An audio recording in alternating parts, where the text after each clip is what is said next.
Who build वज़ीर Khan mask? वज़ीर Khan mask किसने बिल्ड की थी?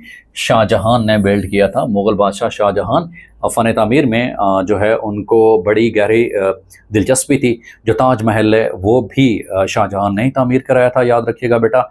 और इसी तरह मोती लाल मस्जिद वो भी इन्होंने तामीर कराई थी।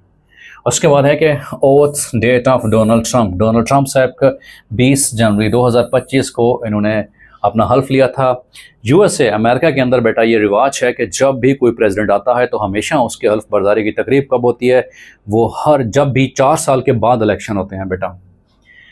इलेक्शंस आफ्टर एवरी 4 ईयर्स, हर 4 साल के बाद होते हैं। और हर 4 साल के बाद कब होते हैं? फर्स्ट वीक ऑफ नवंबर बेटा, फर्स्ट वीक ऑफ नवंबर। और किस दिन होते हैं फर्स्ट वीक ऑफ नवंबर में? जब भी ट्यूसडे का दिन होगा बेटा, बरोज मंगल का जब दिन होगा। तो ये अमेरिका की जो इलेक्शंस की ओवरऑल जो ट्रेडिशंस चलती आ रही हैं कि हर 4 साल के बाद नवंबर के पहले हफ्ते में जो भी ट्यूसडे आएगा उसी ट्यूसडे वाले दिन ही जो है इलेक्शंस हल किए जाएंगे।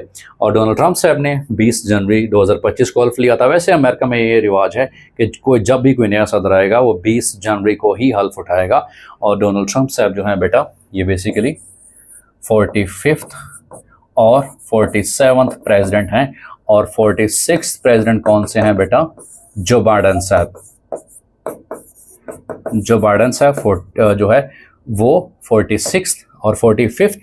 पहले भी कौन से थे? Donald Trump. 47th भी कौन से हैं? ये भी डोनाल्ड ट्रंप साहब हैं। और डोनाल्ड ट्रंप साहब अपनी दूसरी जो है वो सदारत जो है एंजॉय कर रहे हैं उनके दूसरे टर्म में।